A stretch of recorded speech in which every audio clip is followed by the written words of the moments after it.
Hey everybody, today we're going to talk about hand dribble. And hand dribble is one of the skills that we teach from very early age on.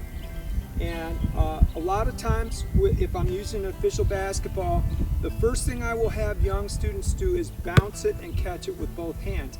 And I do that so that they can get a sense of the weight of a basketball. Basketball is a very heavy piece of equipment. The thing that makes the basketball bounce back up to my hand so nicely is how hard and heavy it is. And I want them to have a respect for that so that a beginner doesn't throw this down and have it come back up into their face, which happens sometimes if we don't introduce a skill correctly. So I always try to just get them an idea of simple bouncing and catching so they get a feel for where is this ball going to go, how fast is it going to move back towards me, and I look to see, are we catching it with our hands. Our rubric for observing and then instructing basketball starts like this. Most of our beginners do what we call slapping. So you'll see them slap, and they won't have a lot of control of force, and oftentimes the ball will go lower and lower and lower. It's lower, lower, lower, lower, lower, lower, lower.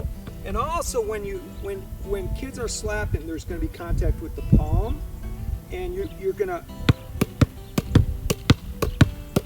hear two sounds. You're going to hear their hand hitting the ball.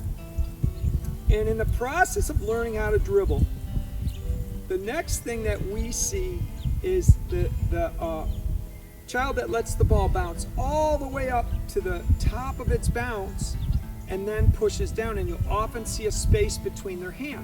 So the ball comes up and then they'll push it down.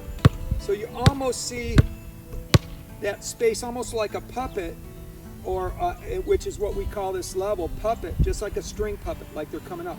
But what's happening there is the ball gets all the way to the top of its bounce and then they push it down. Now our level 3 is where they push the ball down, but before they do, they ride it up.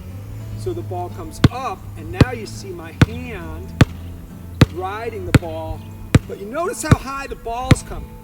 This is shoulder height. And in the sport of basketball, you don't see players when they're under tight defensive pressure dribbling that way, because the ball would be very easy to take away.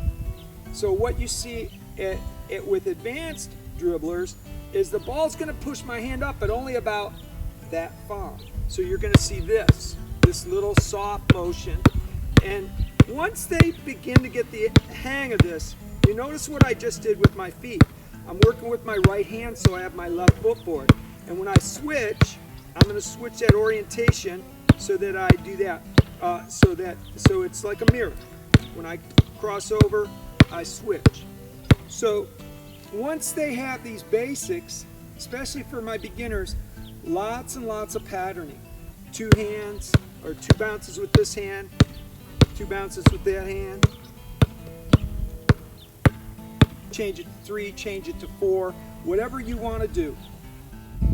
Once they have the hang of doing those kinds of patterns, start to think about having them walk as they perform those patterns, and also alternating between hands. So getting them so that their non-dominant hand starts to look and feel like their dominant hand. And we want to see those soft hands, and typically we want to see dribbling at about waist high. Thanks, and I hope you have fun teaching your child how to dribble.